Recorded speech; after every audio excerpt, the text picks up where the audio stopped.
All right, everyone, I'm going to call this meeting to order at 3:05 p.m.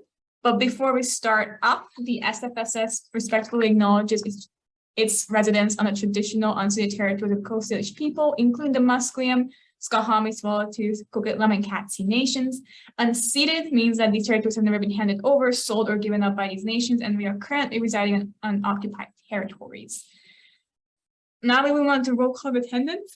When I call on your position, please state your name, your pronouns, and your access needs. I will start with myself.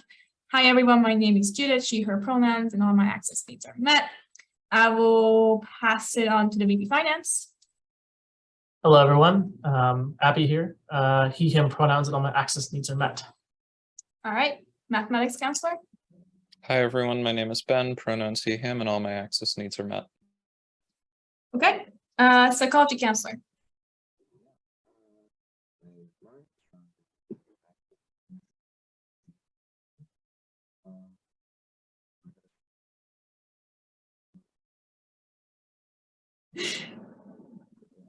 Mark, we cannot hear you. No, wait. Okay. I'm gonna be a boomer right now. So yeah, my name is Mark. He, him pronouns. Boomer at heart. Access needs may be met. We shall see. All right. Thank you. All right. Thanks, Mark. And now we will move on to Society of Arts and Social Science. Hi, my name is Hillary. She, her pronouns. All my access needs are met. Yeah. God, I love this committee. Okay. We will now move on to society staff. I will take it to our admin assistant. Rianne is in the chat. Hello, my name is Rianne. She, her pronouns, and all my access needs are met. All right, thank you for being here today, Rianne. We will now move on to our consent agenda. The consent agenda reads, be it resolved to adopt the consent agenda by unanimous consent. We have 4.1.1 matters arising from the minutes, and it's our governance minutes from July 18th. I will seek unanimous consent on this. If you wish to dissent, please raise your hand or indicate in the chat. Seeing no dissent, that carries unanimously. We will now move on to item number 5, which is the adoption of the agenda. Motion reads, be it resolved to adopt the agenda as presented. Can I get a mover? VP Finance. Finance moves. Can I get a second? Math. Math seconds. I will open the floor for discussion and the amendments if you have. I will place myself on the list first. I'm going to move to amend the agenda to add a new discussion item that is going to be 10.4, titled Complaints Policy. I have already circulated the attachments to the committee, but I'm going to just drop it in the chat one more time in case people want to see it again. Okay, I'm going to move that. Can I get a second? VP Finance. VP Finance seconds. I will open the floor for discussion on the amendment. Seeing no discussion, I will take that to a vote. I will seek unanimous consent. If you wish to dissent, please raise your hand or you can chat. Seeing no dissent, that carries. Now we're back to the main motion, which reads, be it resolved to adopt the agenda as amended. Floor is still open for discussion. Seeing no further discussion, I will take it to vote. I will seek unanimous consent. If you wish to dissent, please raise your hand or indicate in chat. Seeing none, that carries unanimously. We can now move on to new business.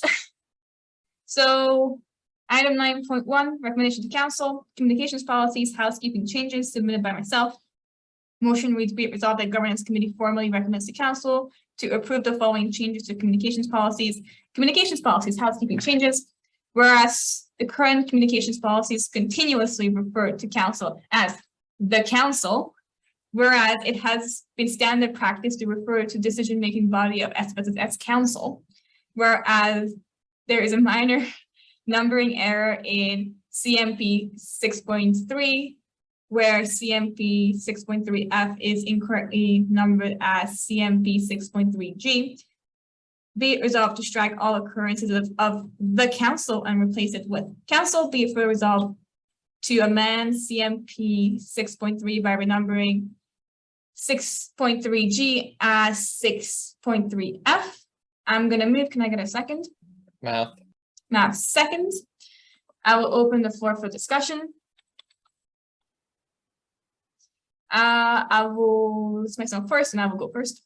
Cute little thing. This is something that is the most annoying thing. And honestly, it's easy just to push a general num for it for the entire policy. They keep referring to council as the council, which I'm pretty sure is because before the new governance model, they did refer to council as the council because it used to be just an advisory body. Or maybe it's just spelling check, because if you do use like Google Doc, it does autocorrect to the council instead of council. So maybe it's just that, I don't know, but it's very annoying and it is inconsistent as to how we talk about council. So, and there's a lot of it, like pushing it for every single individual policy is just kind of extra and we don't need to bother with it. Just strike all the councils in general and just basically council, easier. And I think that's going to be like 20 something occurrences. So good times. And then of course the numbering issue, but other than that, it's fine-ish. All right, any questions?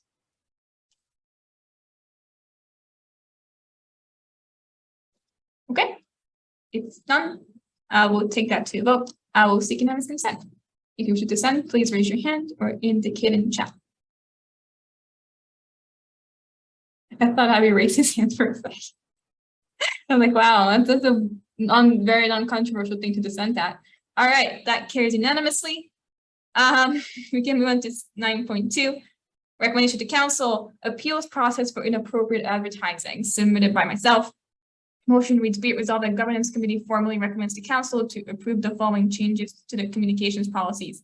Appeals process for inappropriate advertisement. Whereas the appeals process for inappropriate advertisement is unclear under CMP2, whereas relevant staff are not defined in the appeals process, whereas appeals of determination seems to be escalated immediately to council according to CMP 2.2a. Be it resolved to strike CMP 2.2a and replace it with 2.2a. All appeals to any such determination shall be directed to the member service advisory committee. If the appeal is dismissed by the member service advisory committee after the review of the case, a final written appeal may be submitted to council. Be it further resolved to strike CMP 2.2 and replace it with 2.2. Relevant staff as determined by the communications coordinator alongside the president shall establish a panel of at minimum 3 relevant staff members and made a determination of what constitutes excessive or inappropriate advertising. The decision of the panel must be submitted in writing to the parties involved. Can I get a mover? VP Finance. VP Finance moves. Can I get a second? Math. Math seconds. I will open the floor for discussion on this. I can go first. So in essence, I don't understand why this is immediately escalated to council. I think there are some, quite frankly, lower bodies you can go to who probably also handle the issue more adequately. Also, this, to the best of my understanding, this has never been escalated to council before. So I don't know, but it does seem a little extra to immediately go to council. Another thing is it didn't determine what are relevant staff, and I think that's kind of problematic. I think getting 3 staff members is good because there cannot be a, I guess, a null vote where people disagree as to what to do. There will be somebody who swings the vote. And yeah, I think that's the best way to go about it. It does allow it to be escalated to council if necessary, but I don't see this being an issue because to the best of my understanding, this has yet to be an issue. But yeah, Okay, next person on the speakers list is Abby. Go ahead. Yeah, I'm just gonna say I totally agree with you. Council's busy enough as is, so if we had every little fringe advertising person who was like advertising some sketchy app or some sketchy product coming appealing to council, even if each appeal only took half an hour with 5 appeals, like that's 2.5 hours. It's over half a council meeting. So I think this is good for making sure this goes to the right place and people's time isn't wasted. Okay. Anybody else? Nope. Okay. I will move this to a vote. I will be seeking unanimous consent. If you wish to dissent, please raise your hand or indicate in the chat. Seeing none, that carries unanimously. We can now move to 9.3, which is recommendation to council, digital campaigning during voting period. Submitted by myself, it reads, be it resolved, the governance committee formally recommends to council to approve the following changes to the communications policies. Digital campaigning during voting period. Whereas past practice for online campaigning during executive committee elections has been unclear, whereas online campaigning is a key asset for electoral success, whereas there are clear policies about physical campaigning literature, but less so for online campaigning material, whereas the policy gaps pertaining to digital campaigning material allows room for unfair campaigning advantages. Be it resolved to add an additional section 15 to C4 titled Approval of Campaigning Materials to read as following. CP4 subsection 15, campaigning literature and campaigning materials shall be removed by voting period. Regarding digital campaigning material, removal may entail A, a permanent deletion from social media platforms used for campaigning. B, a temporary archival or deactivation, unlisting, or privatization of platforms. A temporary unpublishing of websites that are tied to the campaigning until the announcement of the election results. I will move. Can I get a second? AP Finance. Fine. Second, the floor is open for discussion, and I am going to snag the floor immediately. And I'm gonna move to amend the motion to strike the first be it resolved clause that states changes to the communication policy. I'm gonna move to strike communications policies and replace it with election and referenda policies. Can I get a second?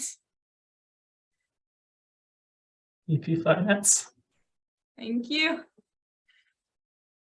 I will open the floor for discussion on this. I will explain why I'm changing this. So it was like 2 a.m. in the morning. I think I was copy and pasting the front thing, the first be resolved clause for everything, and I'm pretty sure, yeah, that's gonna be an amendment for all the rest of the motions who aren't communication policies. Sorry, sorry, Rianne. But yeah, that's my bad. Sorry. Anybody with questions? If not, that's fine. I will take this to, I will be seeking unanimous consent. If you wish to send, please raise your hand and we can chat.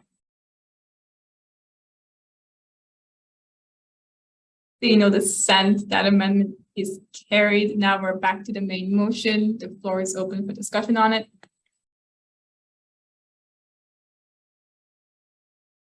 Go ahead, Abby. I'll say I think this policy is great for a number of reasons. First of all, like it's mentioned in the motion itself, this is a bit of a hazy area.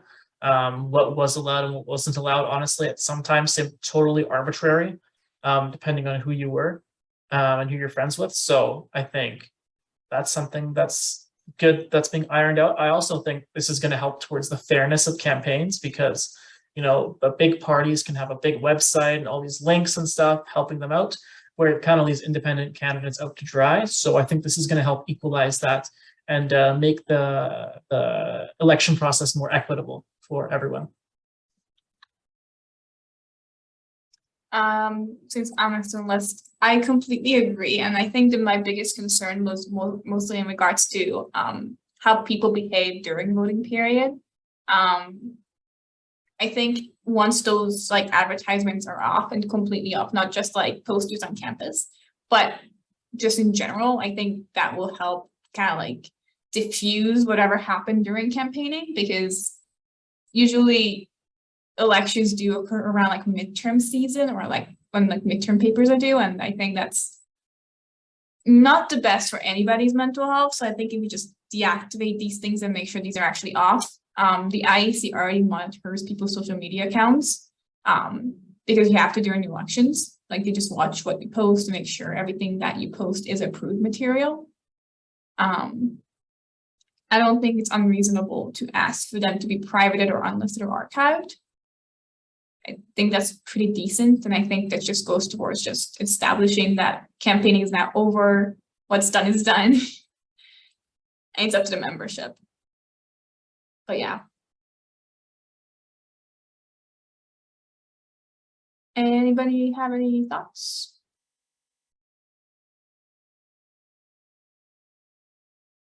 Okay. Oh yeah, sorry, Mark, go ahead. Oh, No, go. okay. I'm just gonna talk off my. Sorry. Okay, I'm just gonna talk off mine. Yeah, no, I think it's a good idea. Like, I know there was like some unclarity about like what considered like advertising, whether it was like active advertising or like you know, just not removing stuff up. So I think this is a good step in the direction of just further clarifying and so on. Yeah. So thanks. All right, thank you. Anybody else? Okay.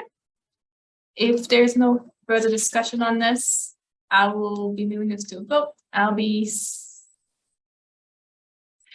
seeking unanimous consent. If you wish to dissent, please raise your hand or indicate in the chat. Okay, seeing no dissent, that carries as amended because I apparently have a copy and paste issue. We can now move on to 9.4, which is recommendation to council, corporate records, repository, organizational changes submitted by myself. Motion reads, be it resolved, the governance committee formally recommends to council to approve the following changes to the communications policies. Corporate records and repository organizational changes. Whereas the current copy of CIP1 corporate records repository is not consistent with society staff or council's roles, whereas CIP1 makes reference to roles that no longer exist. Whereas CIP1 is not representative of the role and responsibilities outlined for the society.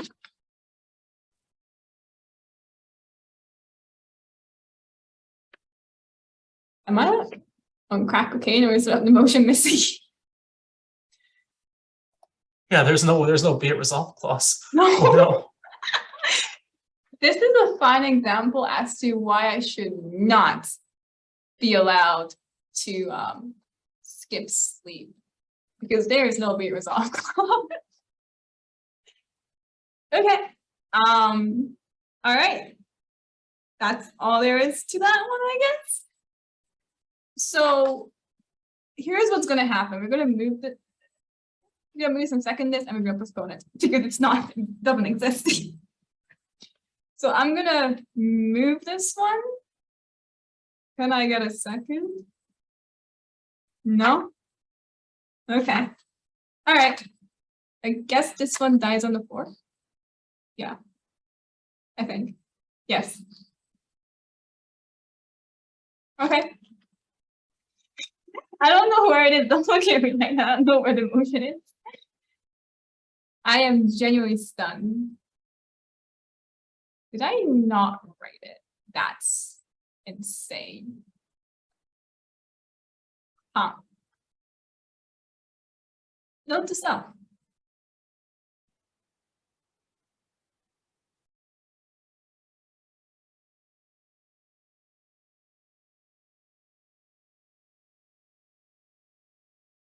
No, I did write it. What? What the hell?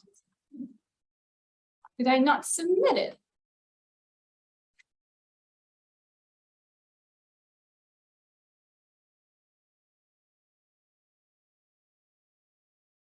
Conditions recommended to council.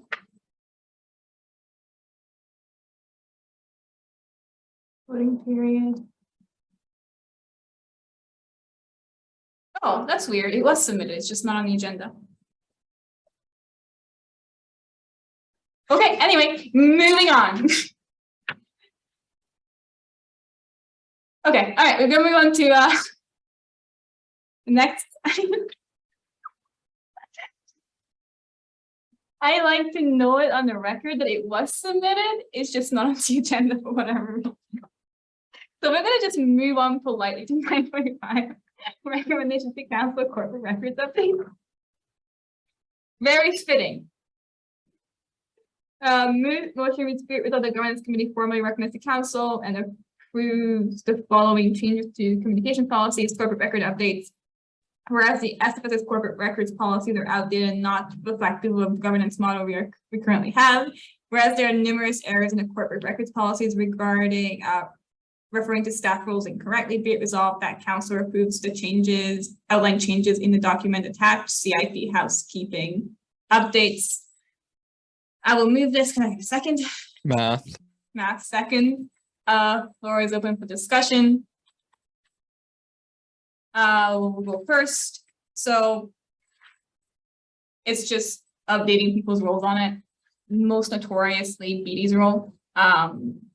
They keep referring to her with the wrong role because her role is constantly changing. There's also a weird, which I think might be a copy and paste mistake. Something to do with the operations organizer's role that kind of did not make sense because it says that operations organizer is responsible for scheduling council meetings, which is not it. It's the president's job, so that doesn't make sense. But it's mostly that, and given the fact that we do have a big resolve clause for this, I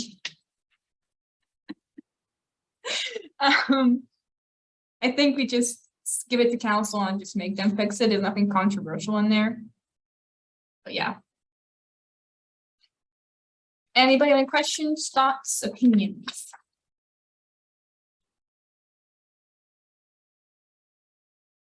Go ahead then. I'm gonna move to amend the motion by striking communications policies and replacing it with corporate records policies. I'll second that amendment. I will open the floor for discussion.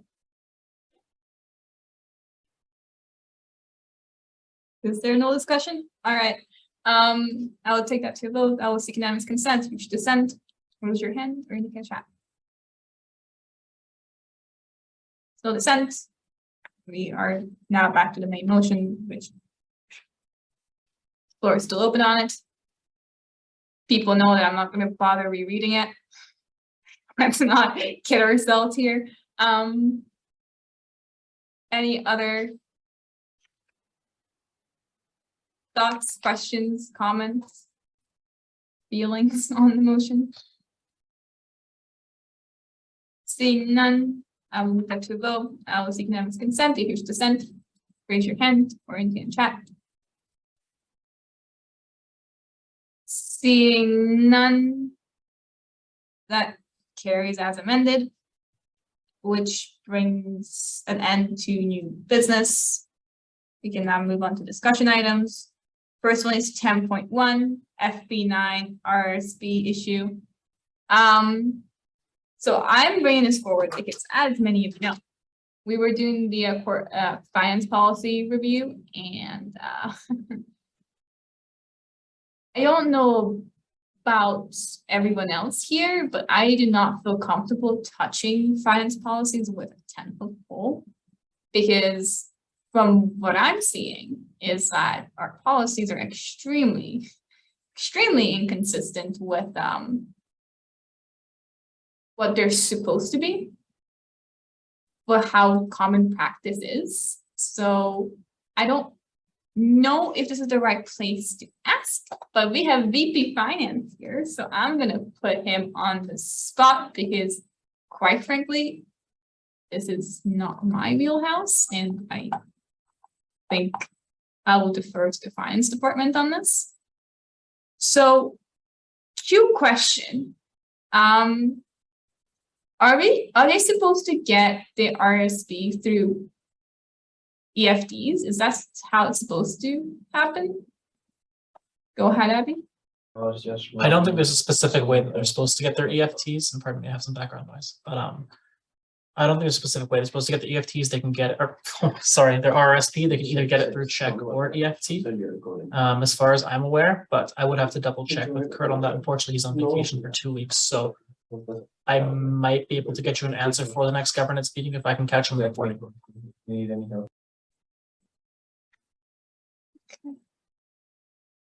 Okay. Okay, well, whatever. I guess I can't type today. Because my question is mostly because I do sign those checks sometimes, and they're checks. And they're always checks.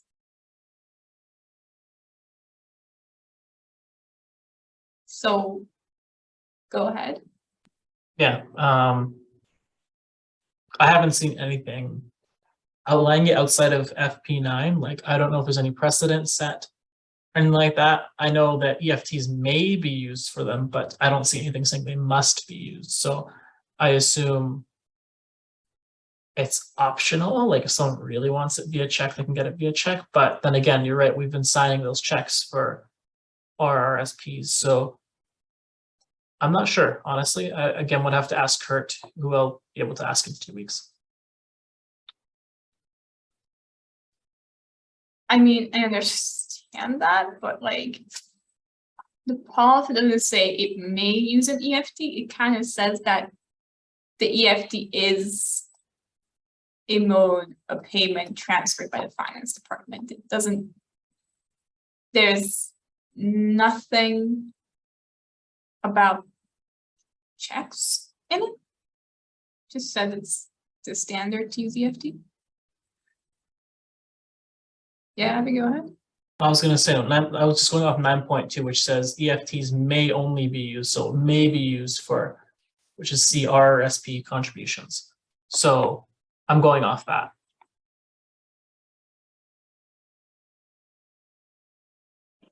I'm not touching this policy until finance tells you what to do with it. This does not seem consistent with what we do.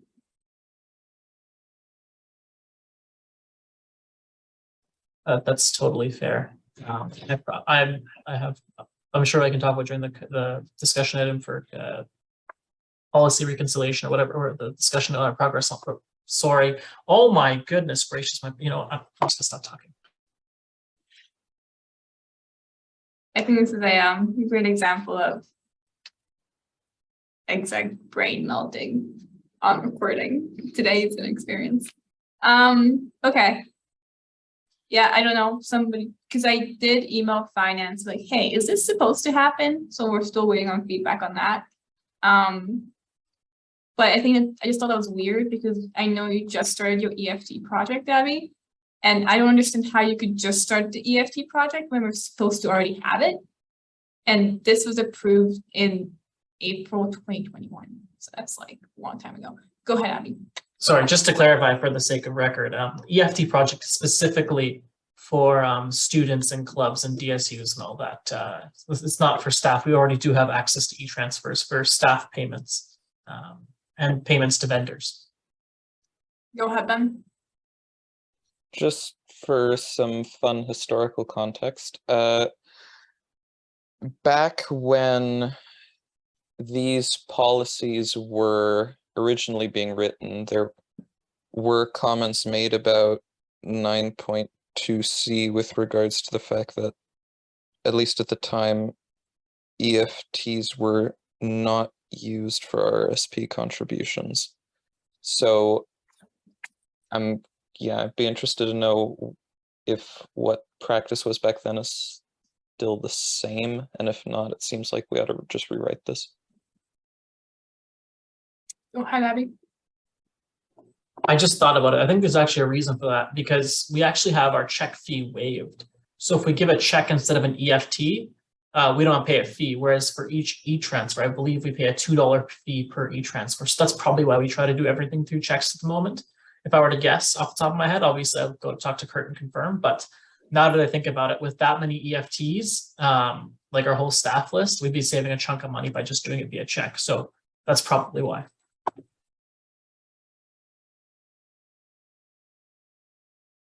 Okay. Anybody have any other questions for the VP Finance that have been put on the spot? Okay. Okay, if not, we will anxiously await Finance's take on this.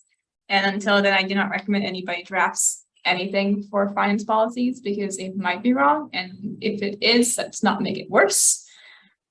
Okay, we can move on to a similar line of questioning for the VP Finance, which is 10.2, which is FB 10 expense authorization issue. So again, submit by myself, because this is again something that showed up on my desk pretty regularly, signing checks for staff. So I don't understand what happened here in regards to department expenses less than 1,500 will be authorized or not by departmental coordinators. Department expenses in between 1,500 and 3K will be authorized by the administrative services department liaison, which, as many of you know, we don't know who that is. So I don't think these are consistent with what we do, just based on the fact that the person supposed to sign off on these doesn't exist anymore. But yeah, Abby, you have a list, so you can go ahead. Yeah, so a couple things. First of all, the wording on this is absolutely horrible. It's really weird to read authorized or not. Well, it's just authorized. Either we authorize it or we don't. So that's redundant wording to start. Second, the $1,500 mark is a bit arbitrary because based on what I've read off our check recs is either myself or the operations organizer is supposed to sign off on checks of 1,000. So this 1,500 is kind of arbitrary. So I'd have to see either the check recs are being printed with the wrong amount or this policy is incorrect and it needs to be totally shifted every time it's $1,500, and the previous policies that I reviewed as well would have to be shifted from $1,500 to $1,000. Beyond that, like you said, this should probably change because by precedent, it's not the administrative services department liaison, it's me, the VP Finance and Services, who signs off on that. But yeah, that's just my quick thing. I totally forgot. I went on a rant, so I forgot if you asked a question or not. If you did, I probably didn't answer it, but yeah. I mean, you did answer it. It's just with more color than I expected. But you did answer the question, which was, is this supposed to be like this? And I think the short answer is no. Okay. I thought so. All right. Again, we will wait Finance to tell us what to do with this, because I think it's easier for us to move towards what common practices than establish a new thing and make Finance fall in line with it. Whatever they have going on seems to work. So yeah, go ahead, Abby. Yeah, I was gonna say, just in general, our staff seem to be getting their check recs a lot faster this year in terms of like receiving their money back after they make a purchase a lot faster this year than last year. So whatever we're doing now is probably working fine. So I'd prioritize sticking to that rather than shifting to try and work around archaic policies that may not necessarily be best. Okay. Anybody else?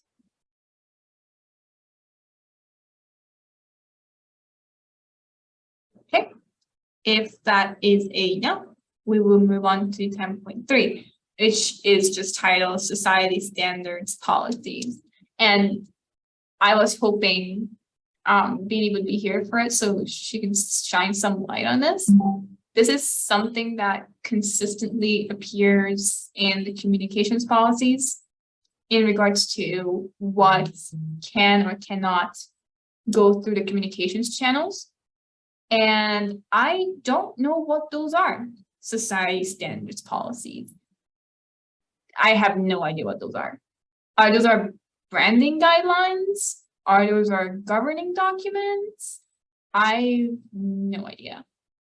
But they make a constant reference to it. So I guess my question is, if it doesn't exist, why is it there? If it no longer exists, what happened to it? And if it's the mixture of both, on what basis do we determine what goes through society channels?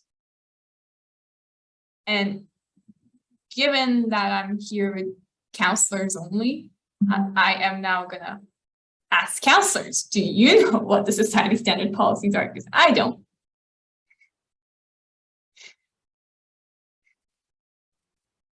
We have a little note from Hillary, same. We have a note from Mark.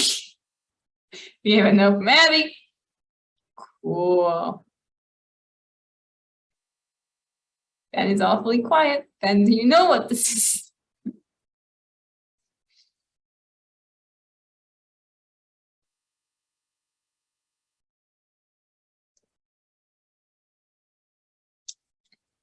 I am sensing a no in the chat. So we collectively do not know what this is. That basically defines as to how communications puts out stuff, which is always a good sign. I don't know if there's some kind of like missing policy that existed like 5 years ago and it disappeared and we forgot it existed. It's on an archive site on the website. Or did these never exist? Or did he just speak to all of our policies? Or the branding guidelines? I don't know.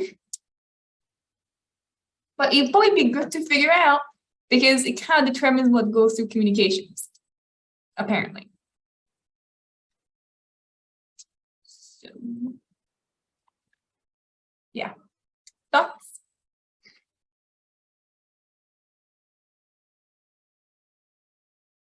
I'll take the awkward silence as a no. All right. Well, it's always good to know I'm not being insane. People don't know either. Cool. All right, we can move on to, I guess, the last discussion item and just, I guess, ran through all this, which is 10.4 complaints policies. So as you have seen this morning, we have this cute little thing called complaints policies that if you have a closer look at, and I printed it out because I didn't know what to do with it. It says SFSS board policies on the top. Fun fact, that's not what we are anymore. So it's fair to assume that this is some archaic policy that has survived apparently the governance restructuring, even though it didn't really survive it because it was reappealed. But to the best of my understanding, we never put anything in place of it. We just reappealed it, but for whatever reason, we still follow it. And to give you an idea here, it says the chief executive officer, which if you shorten it, is the CEO that we no longer have. So common sense would dictate that this would be the president, I think, probably. But yeah, we have some issues here in regards to privacy management as well, which kind of relates to the old copy of the privacy information management policies that we used to have on the website, where the CEO was the privacy officer. It kind of gives us the same vibe for this policy as well. Yeah, like you said, the adopted date was 2015. And yeah, it was never amended, adopted, nothing. It was just left as it was. So not sure what we're gonna do with it. Because it is kind of used for complaint practices and what to do and how to go about it. I'm sure there's like staff SOPs on like who to go to and what to do about it, but obviously this policy is kind of found on our website if you dig far enough. And obviously it's not great. It claims to be last updated in 2018. So I guess my suggestion would be that we rewrite this very quickly and hope to God that whatever we're doing while this policy was repealed, even though we still followed it, is legit. Yeah. Anyway, thoughts?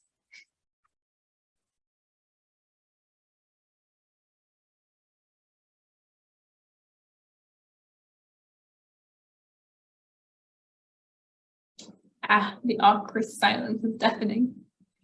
Okay, if there are no thoughts on this, I will report back to Beatty and let her know that we have talked about it, even though it's just me ranting about it for a solid 5 minutes.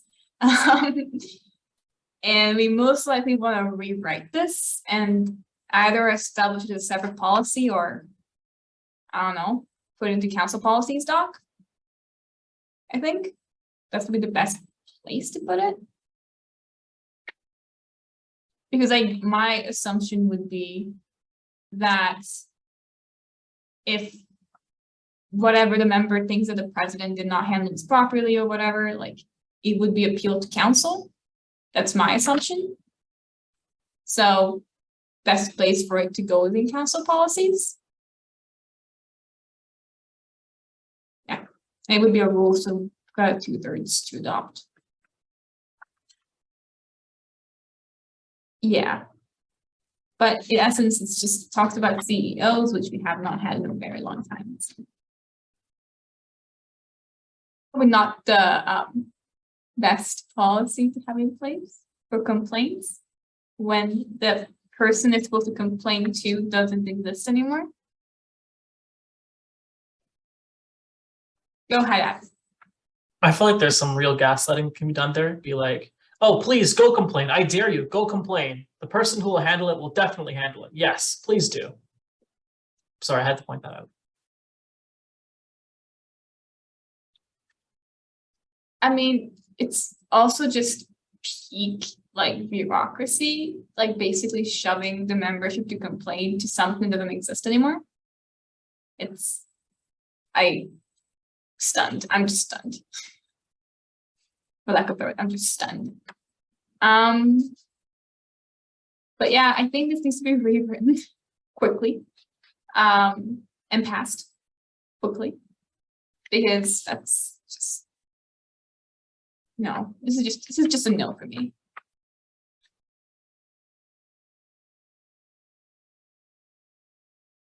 Go ahead, Mark. Yeah. So would we just update the language to reflect the current SFSS structure, or are there any other alternations we do?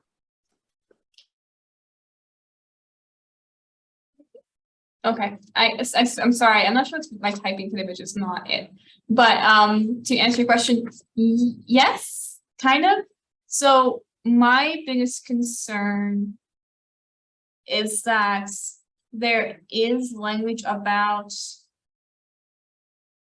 privacy management in it, and the president is not the privacy officer. The policy research and community affairs coordinator is the privacy officer. So I think it would have to be rewritten in a sense, because we can't have somebody who's not the privacy officer handle privacy issues. I think not like in an everyday sense. So you probably would have to rewritten, honestly. This is a very vague policy. I'm not sure. I think it should be flushed out as to what it actually does and how things go about it, because it's very vague. Or maybe that's the point, I'm not sure. But Mark, give a direct response. Go ahead. Yeah. Oh, okay, yeah. Yeah, no, I'd say that does sound reasonable that like, sorry, I lost my train of thought real quick. Okay, I forgot what, Nice. yeah, okay. It's just Hillary laughed at me in the background. Okay, something happened. I need more sleep. All right, carry on.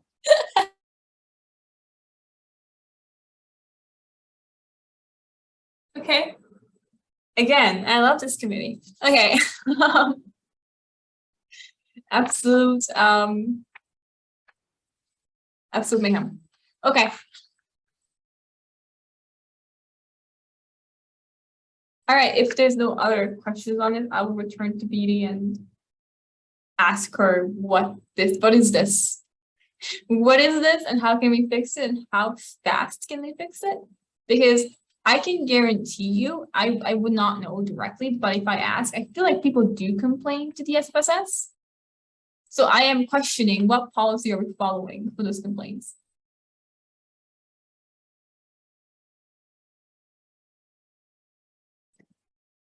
Okay. With that scary thought in everybody's head, if there's no any more discussion on this or questions on this, or quite frankly just fear at this point, I will move us along. I'll move us along to, I guess, announcements. So I like to congratulate everybody for surviving summer semester. It's been a process, a rough 3 months.